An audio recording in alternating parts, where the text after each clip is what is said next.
Hello everybody, and today we're going to be checking out a scenario where civilization starts over. We are now on episode 30 of our series, and wow, 30, that's a big number. In the last episode, we saw the finalization of World War I, resulting in both a trapezoid and square team victory. And we also saw the formulation of the peace treaty for World War I, where the Anatolians and as a whole the Diamond Alliance collapsed. In this video we will see the aftermath of World War I causing a global economy crash and what that's gonna do for WICSO and the countries corresponding with it. If you guys do enjoy today's scenario, then please consider liking and subscribing. We are trying to reach 1.5k by the end of the year. Turn on the notification bell to be notified whenever I post. Join the Discord server. We had a little bit of an issue, but I have fixed the moderation, thankfully. There were a lot of bad people doing bad things on the Discord server, so I made sure to add some moderators and actually filter the server, which for some reason it was not doing that. But I do also encourage you to check out the channel memberships for a whole bunch of various perks, such as early access videos and member shoutouts. But yeah, on that note, let's get straight into today's scenario. Now, there are two things that were really interesting that arose out of this war. We saw a power dynamic between India and kind of them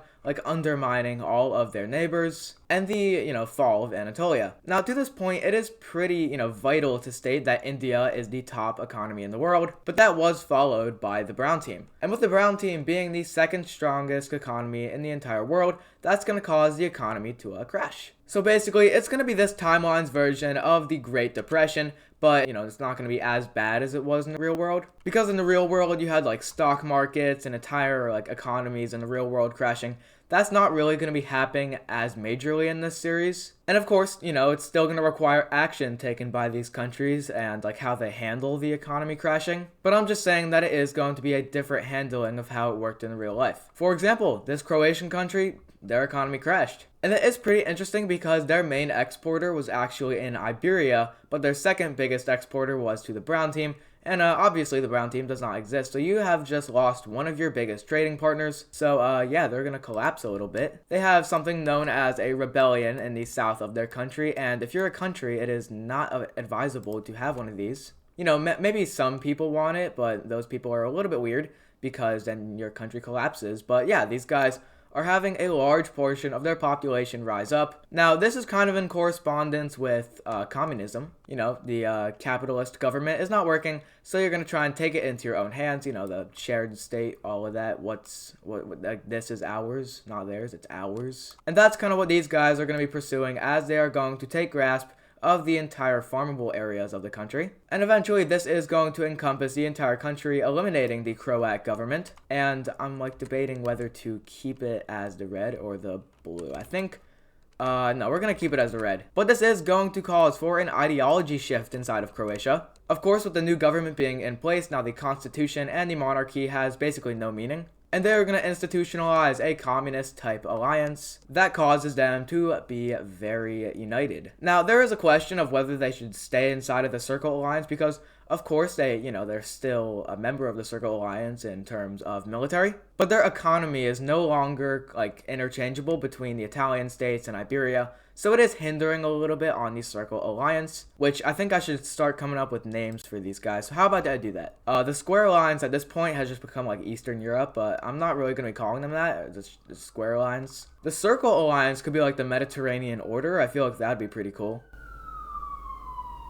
I live right outside a hospital, so it's kind of hard to tell if that's a guy being chased or a, guy dying. I think the Trapezoid Alliance would be better referred to as the kind of old order. The Trapezoid Alliance, I think I'm going to call it the Old Order, because this is made up of a lot of old countries, such as, of course, the Red Team, UAE, Mesopotamia, the Lime Team, Bengal, and yeah, I think the Old Order just also sounds pretty cool. But yeah, I guess now the alliances have names now, which is pretty cool. But yeah, let's get into some more important, actually, like, geopolitical events. First of all, actually digressing what I said earlier, I updated the top 10 strongest list. So let's just go over it really quickly. Now, of course, the Red Team is still number one. They have been number one for a long time now. And with their victory in World War I, that is just gonna, keep them in the first place spot. But you might notice that the second place spot has shifted from Anatolia to China. Like I said, China was enrolling a lot of expansionist policies that formidabilized the government and how it functioned, so that's why they've risen up to number 2. Russia is number 3 with all of their military institution. I don't know if institution.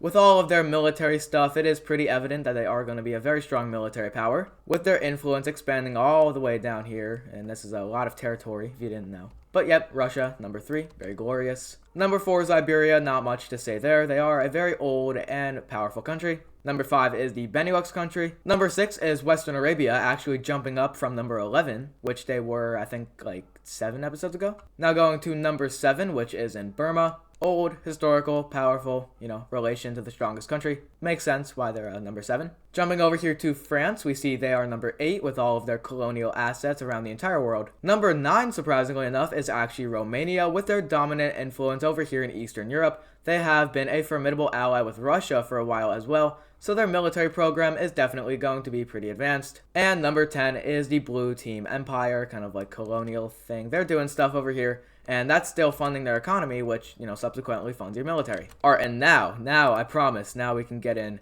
to our geopolitical scenarios. Going over here to the British Isles, we are going to see an invasion. And, of course, the purple team, they are back at it again. If you do remember, the purple team does directly stem from the French country, and this orange country is of the hierarchy, which was the Benelux country. And I feel like this is like their final face-off, because the purple team and the orange team have had historical beef, and that was in relation to France and the Benelux country. They used to have really bad relations. But now England is just gonna be, like, putting a nail in the coffin. And yeah, that wasn't very, slow. That was pretty quick, and now the orange country, for once and for all, has been won over by the purple English, who will fully annex them. And you also might be wondering, how is Denmark holding on to their colonial assets over here? Well, short answer, they're basically not. Right now, this, Eritrean area is being administrated by the Portuguese and the Western Arabians. Now, I could color that in accordingly, but, most likely on the international stage,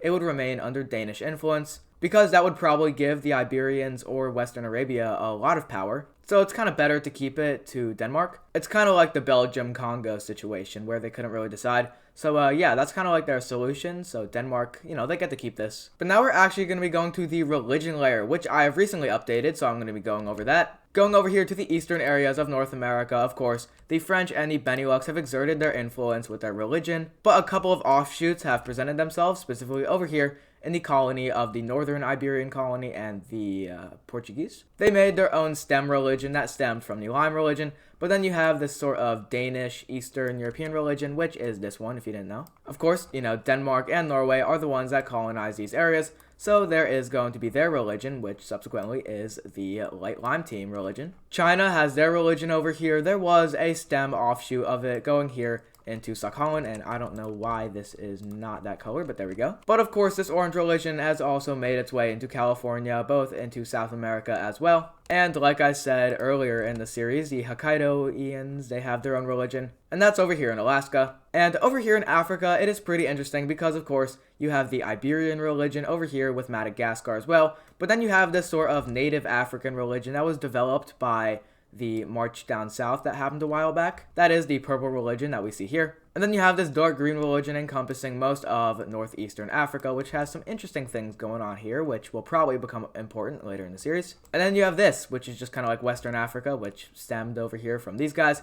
But yeah, that's the religion map explained. But we are not going to be straying far from this map, of course, because, I haven't clicked off of it. But we're going to be going over here to India. If you remembered, India was imposing a sense of genocide over here against the native Bengal religion. And with Bengal now being their ally, they're going to be easily able to institutionalize this. So that means that a lot of people are going to become Red Team religionists. Not by their own intuition, of course. The Red Team is committing genocide and reallocating and ethnically cleansing. Basically, the Bengal religion is going to be completely pushed out of the Red Team, all the way to the Bengal border, and even in some cases, going into the Bengal country, which is pretty messed up if you think about it. But now we're going to be seeing the new formation of a belief inside of the Red religion, and that is going to be civilizationism. Now, that name is not going to last very well because civilizationism is a pretty corny name. But this is going to be a belief that you are going to follow the tribal, instincts of the original civilization, of course, with the Red Team here in the peninsula of Kathawar. And this religion/movement, it is led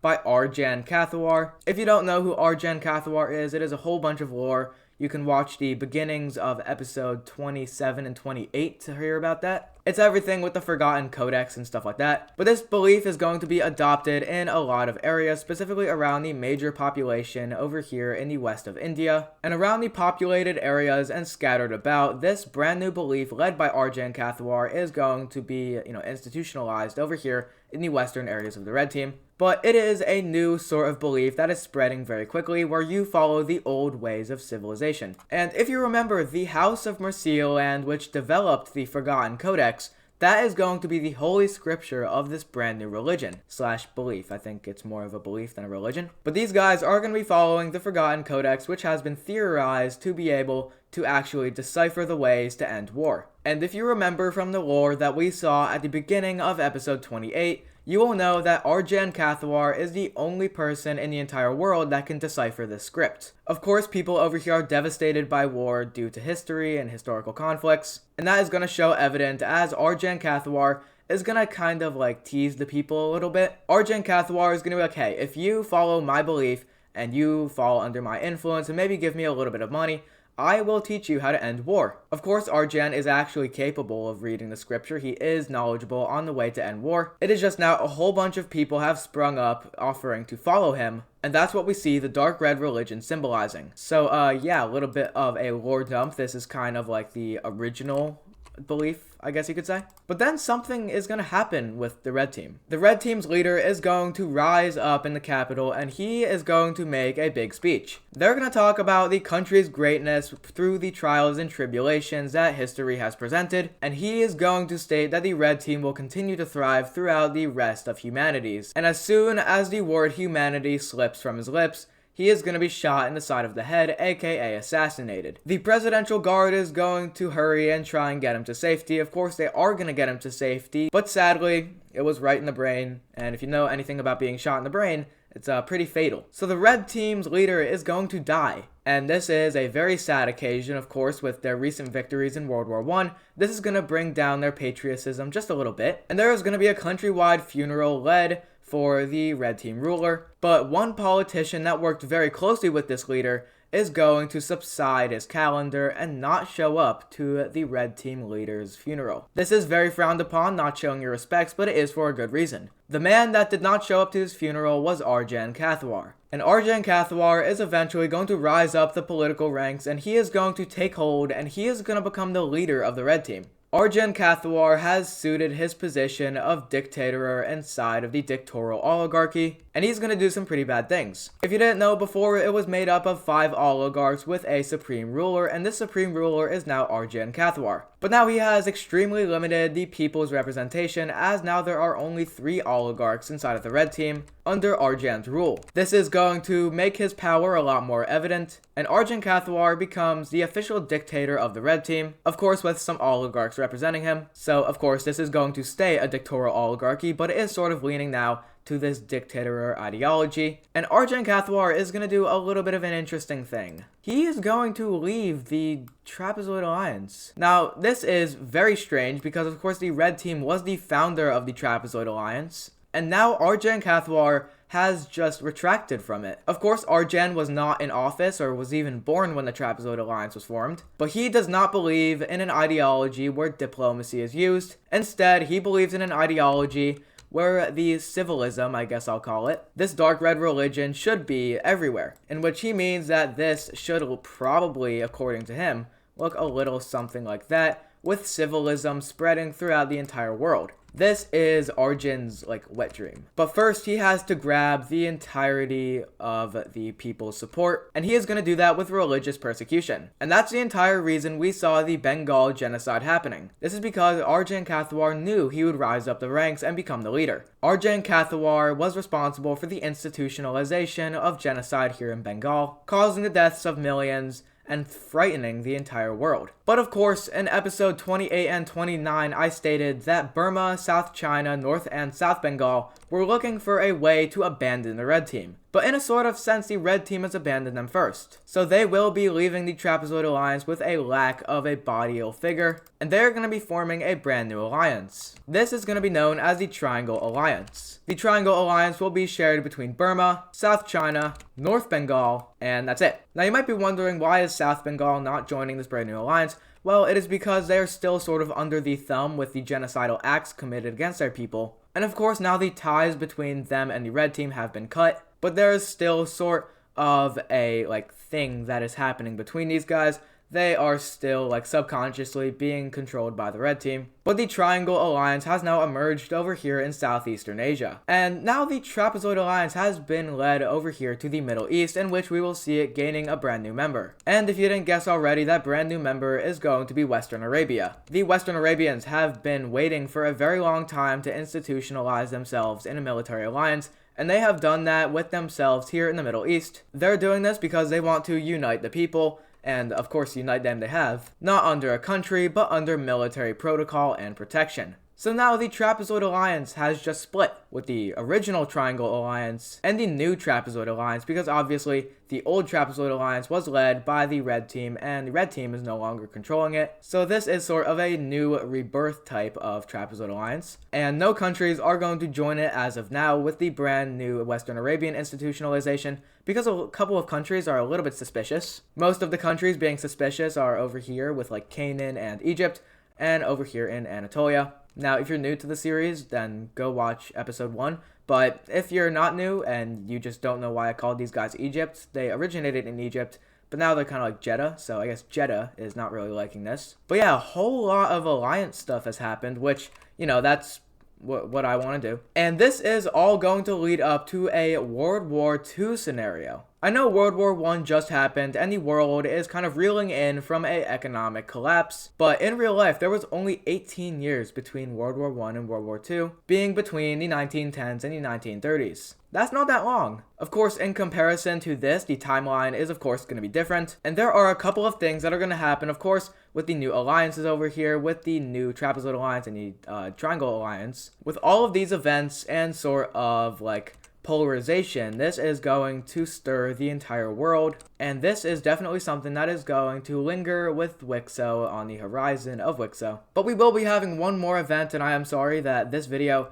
has not really had any geopolitical events, but this will be a geopolitical event that is physically going to change the map. And that geopolitical event said earlier is going to be occurring over here in Kamaka. Now that might be a little bit random. Of course, we were dabbling over here in the old world, but this is something that has been brewing for quite a while, and the people up here are kind of sick of being under Hokkaido. And of course, this was inspired by the southern Japanese movements in South Japan. And these guys are going to be encouraged by the entire world to break away and form Kamchatka as their own independent state. Now Hokkaido is going to let this happen peacefully. They are going to talk things out over here in Honshu, in this major city right here. They're going to talk things out, and these guys are going to get their independence. But one of the many requests that Hokkaido has is for them to keep the Kuril Islands, but they are able to negotiate that they keep this one. So it is going to be kind of split down the middle. Though, of course, it is not down the middle. It is more like this. So Kamchatka has this, and then Hokkaido has this. And of course, with a brand new country, we are going to need a new capital city. Oh, and also, I think I have forgotten to mention this, but somebody over on Discord made an entire state map for my world. I don't think you guys recognize how much time this took. This was made by Nismay Simon. That is his username on my Discord server, so go check him out. Massive props to you. But we are, still needing to give these guys a capital. And it's going to be all the way down here in the south of Kamchatka by the southern peninsula. And I'm actually really liking the color contrast over here. I might shift it a little bit because of course, we do already have a lot of dark reds, like over here and here. And there are a lot of dark reds, just trust me. So I think we'll make it a little bit lighter, but maybe a little bit duller. Oh, yeah. I think that works. I think, comparing the old color and the new color, there is a little bit of a difference. It's very subtle, but it does make a big difference. But that will be the end of today's episode. If you guys did enjoy today's episode, then please consider liking and subscribing to hit our goals of 1.5k by the end of the year. This was actually one of my favorite WICSO episodes to entirely record. I've just had these flood of ideas for how we could set up WICSO and how it could kind of play out in the future, and I have some stuff cooking up in my head, I'll tell you that much. But once again, if you have watched it all the way through up to this point, then huge props to you. This video is a bit longer than usual. But if you did enjoy today's video, then you might want to ring that notification bell down below so you could, get some new videos. You can also join the Discord server. We make flags, we make maps, it's a whole bunch of fun. And you can also join the channel memberships for various perks such as exclusive content, early content, and member shoutouts. And yeah, I will see you guys in tomorrow's video.